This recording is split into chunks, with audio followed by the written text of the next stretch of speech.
Let me show you guys the best CS2 settings that will maximize your FPS and improve your clarity in game. For the first setting, you want to go into video and then make sure this is on full screen for the minimum input delay. If you put it on the other options, you have input delay, so just put it on full screen. For the resolution, you can choose based on your preference. 16:9 is good, 4:3 is good, depends on what you're used to. You can just play with it. There is no like best of the resolutions. You can like just play on your preference.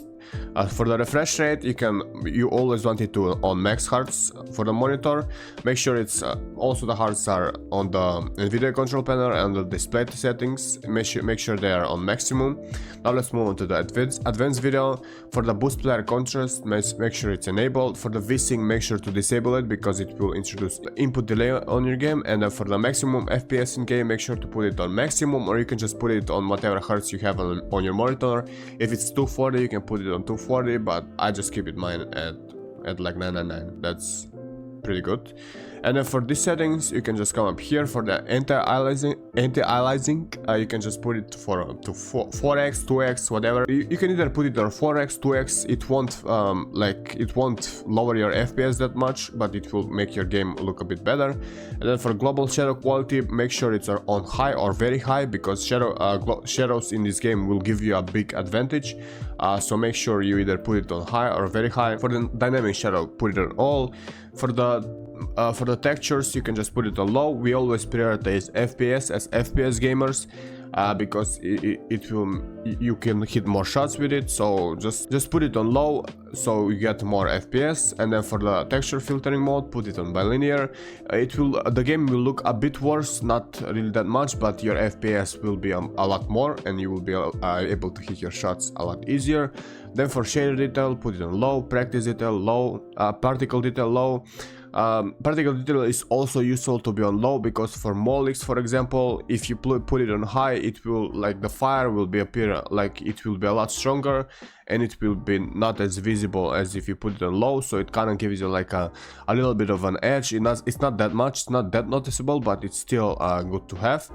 And then for ambient occlusion, make sure it's disabled. High dynamic range, make sure it's on quality. And fidelity FX super resolution, make sure it's disabled. But yeah, that's basically it from the advanced video settings. Before we continue on to the next settings, a quick word from the sponsor of today's video. This video is sponsored by CSGO Luck, one of the fastest growing websites with a lot of games to play, many deposit methods, instant withdrawals with a store full of skins, and also crypto withdrawals. You can claim 3 free cases by using my code JNVL or clicking the link in the video description. You can play case battles against real players or bots, or you can just open individual cases. They'll also have other cool games like Crash, Roulette, or Mines, and the site is loaded with a lot of bonuses and rewards, like unlocking daily cases for free thanks to your level, and a leaderboard with a lot of prizes. Be sure to use my code JNVL or the link in the description to claim your 3 free cases, and let's get back into the video. Now let's move on to the audio.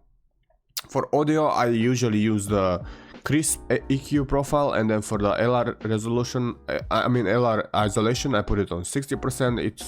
It's personal preference. You can try it and see if you like it or not. But this is what I use. But yeah, that's basically it for the video settings. Now let's move on to the Nvidia control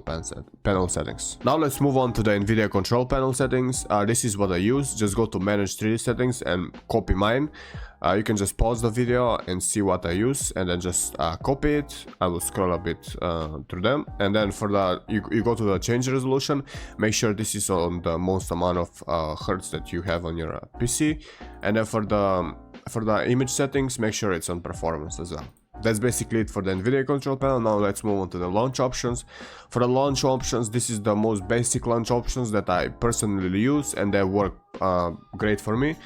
So if you want, you can copy it. I will put also like additional options if you want to experiment with that, but this is what I personally use. But yeah, that's basically it for the video, guys. Hopefully I enjoyed the video.